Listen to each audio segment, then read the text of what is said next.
बच्चों कैसे हैं आप सब। तो आज की इस वीडियो में मैं आप सभी बच्चों को क्लास 12th इंग्लिश सिलेक्टिव में जैक बोर्ड आप सभी बच्चे पढ़ रहे हैं और आप सभी बच्चों को देखिए इंग्लिश सिलेक्टिव का पेपर है।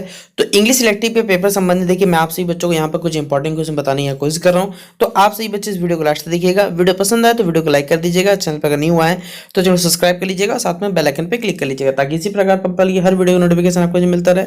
डिस्क्रिप्शन बॉक्स में टेलीग्राम ग्रुप और फेसबुक पेज का लिंक हमारा, जुड़ जाइए। किसी प्रकार का अपडेट आएगा वहां पे आपको शेयर कर दिया जाएगा। देखिए पहला सवाल आपसे बच्चों से क्या पूछा हुआ यहाँ पर कि what made Tao Ying decide whether to buy a ticket और not when she rode a bus alone. यानी जब बेसिकली हम बताना है ताओ यिंग क्या डिसाइड करता है कि उसे टिकट खरीदना चाहिए या नहीं खरीदना चाहिए जब वो रोड में बेसिकली या फिर कह सकते हैं जो बस में अकेले रहता है, तो बताना है। ठीक है, इस कंडीशन के थ्रू आपको बताना है। तो ताओ यिंग के बारे में हम लोग जानते हैं कि वो फाइनेंशियली यानी कह सकते हैं उसके जो जीवन का चक्र था यानी वो फाइनेंशियल उतना ज़्यादा मजबूत नहीं था, जिस वजह से वो कोशिश कर रहा था जितना ज़्यादा पैसा हो सके अपने जीवन में बचा सके। This was the reason why she never bothered to buy a ticket when she rode a bus alone. यानी इसी कारण सबसे बड़ा कारण था जिस वजह से वो टिकट नहीं करना चाहता था। She used to buy a ticket only if the bus conductor seem to her too responsible person but he was a lazy type of fellow.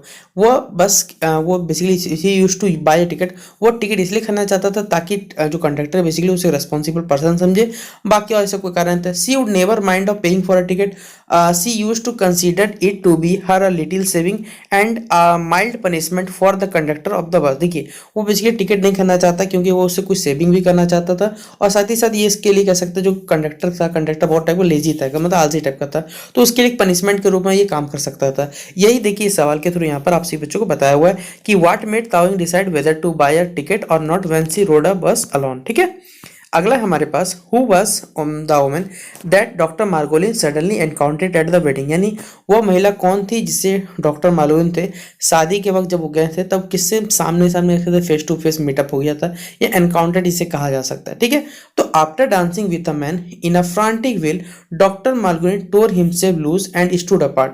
He saw a woman who had a familiar form. देखिए जब dancing के वक्त कह सकते हैं चित्रों का वर्णन किया गया यहाँ पर कहानी को कि डॉक्टर मार्गोलिन है बेसिकली एक कह सकते हैं फीमेल देखते हैं जो बहुत ही फैमिलियर फॉर्म में रहती है।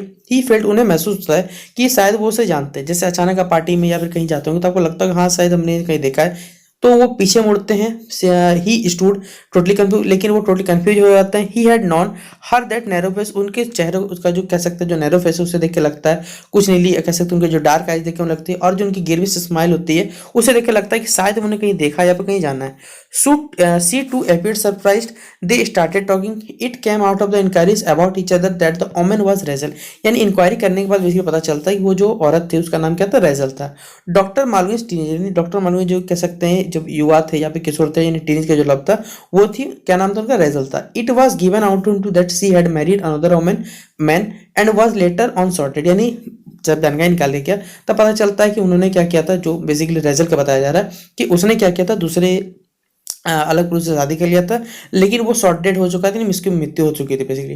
तो doctor Margolin was totally confused to see his dead beloved come to life. यानी देख के कंफ्यूजन हो गया बेसिकली डॉक्टर मार्गोलिन कि उसकी प्रेमिका फिर से जिंदा होगी और वो अपने कह सकते हैं प्यार में या फिर कह सकते हैं इस कहानी के किरदार के हिसाब से वो उन चीज बातों में यहाँ पर खो गया। यहीं पर इस चित्रण में, कहानी के चित्रण में बताया गया है।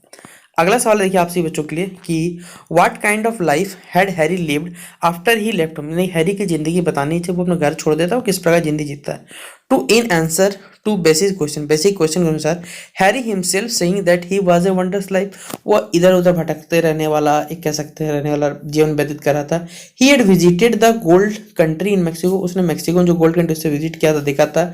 वेयर द कैम्बिशियंस prospected for gold, he had done a variety, उसने बहुत सारे कह सकते जॉब्स किए थे। From being a boundary rider, यानी बाउंड्री राइडर के हिसाब से सीप चलाना हो गया, स्टोर एंड गुड्स को सामान को ले जाना हो गया अपने कंधों पे, हार्पोनिंग व्हील्स यानी चप्पा ये कह सकते हैं जो नौका में चप्पू चलाता वो हो गया, रिगिंग शिप्स हो गया, बहुत सारे उसने काम किए थे। Prospecting for gold and skinning dead bullocks, इस प्रकार काम उन्होंने किए थे। He says he turn his back on more money than the old man would have scared in his reply. He had also been a womaniser, वो साथ ही साथ क्या था, वुमनाइजर था, ये भी उसने बताया है।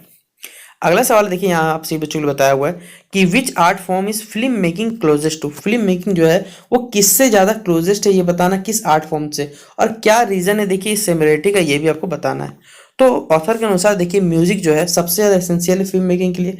अगर किसी भी कहानी को बताया जाता है उसके लिए जो हमारा म्यूजिक के संगीत है वो बहुत ज़्यादा इंपॉर्टेंट रोल प्ले करता है। म्यूजिक जो है सबसे क्लोजेस्ट होता है फिल्म मेकिंग से, इसलिए वो क्लेम करता है कि there is no art from that so such much common with film as music and is impress rhythm. देखिए यानी कोई भी किसी प्रकार का आर्ट हो उसमें म्यूजिक का रहना बहुत ज़्यादा जरूरी है। म्यूजिक उसके साथ कंपनी में बैठ सकता है और उसका रिदम उसके साथ बैठता है। If there is no music in the film, अगर म्यूजिक नहीं हो नॉइज में तो आपको सॉरी फिल्म में नॉइज नहीं होगा तो आपको लगेगा कोई डेड प्रोडक्ट सुन रहा है फैक्ट्री का, इस पर मजा ही नहीं आएगा। No film can success even without the rhythm of music. आप सभी बच्चे जानते हैं कि अगर आप कोई भी म्यूजिक आपको पसंद आता है तो वो मूवी भी आपको देखने में अच्छा लगता है। अगर मूवी अच्छा देखने लगेगा, अगर म्यूजिक अच्छा नहीं रहता आपको मूवी सूट भी नहीं करेगा।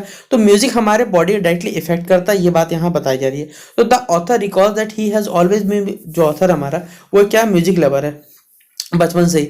Music has been source of music क्या है हमारे जीवन, देखिए नए नए कह सकते हैं विचार हमारे बदलते रहता है, हमारे मनों को शांत करता है। आप जिस भी टाइप का म्यूजिक सुनते हैं तो म्यूजिक हमारे लिए क्या जीवन सबसे ज्यादा क्लोजेस्ट होता है और इसी प्रकार ये फिल्म मेकिंग से भी क्या ज्यादा क्लोजेस्ट है।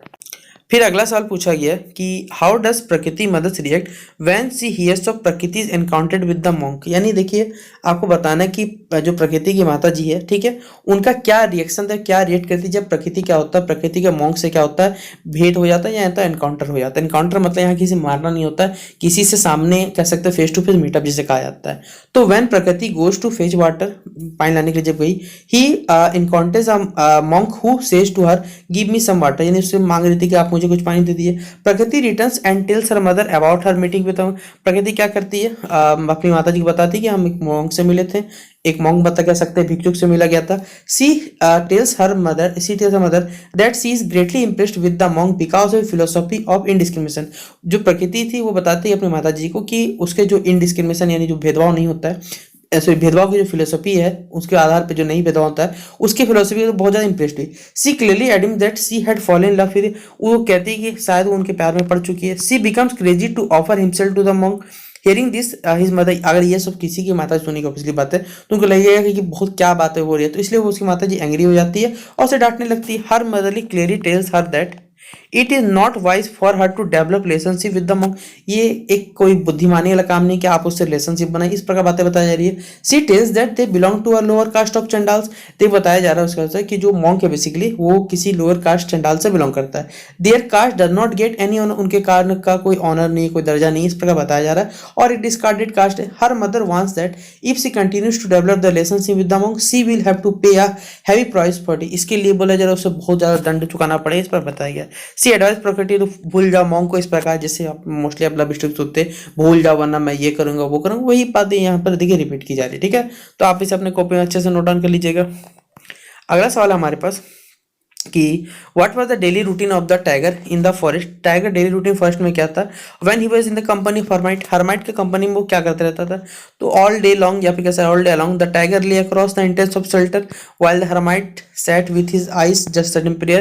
In the evening he opened his eyes and told the tiger many things about life. जो हमारा बेसिक हर्मिट था वो जीवन के बारे में बातें बताता था उसको, जीवन मृत्यु ये तमाम चीज समझाता था। तो टाइगर भी क्या होता था उसका धीरे धीरे जो कह सकते हैं जो मिसअंडरस्टैंडिंग था वो लगातार बढ़ते चला गया। ही मेंशन्ड द वर्ड गॉड, वो गॉड का नाम बहुत यानी भगवान का नाम बहुत बहुत सुना था, ठीक है, जिस वजह से उसके मन में श्रद्धा उत्पन्न हो गया था। नाउ इट इज द लेकिन बेसिक खाना नहीं मिलेगा, तो खाना नहीं मिलेगा तो आप सोच लीजिए क्या होगा। Nowadays the keenness of the hunger was gone, इतना ज़्यादा कह सकते हैं उसके भूख का जो लेवल था वो पार हो गया। He slipped away into the jungle when he felt that he was very hungry. He killed only the latest game which was just sufficient enough to satisfy the hunger of the moment, यानी वो उसने उसी चीज का भी शिकार किया जो उस समय उसके कह सकते हैं भूख को मिटाना चाहते थे। He suffered hunger for many days, वो बहुत दिन भूखा था but he felt noble for her, लेकिन वो उसके लिए क्या कह सकते हैं उसके मन में खराब भी लग रहा था, ये बात यहाँ पर बताई है। तो ये हमारे कुछ क्वेश्चन थे आप सही बच्चों के लिए क्लास 12 इंग्लिश सिलेक्टिव पेपर संबंधित। तो आप सही बच्चे अपने अच्छे से पेपर की तैयारी करिएगा और आप सही बच्चों को बेस्ट ऑफ एग्जाम के लिए। तो चलिए मिलते हैं नेक्स्ट वीडियो पे बच्चों, तब तक के लिए जय हिंद जय भारत।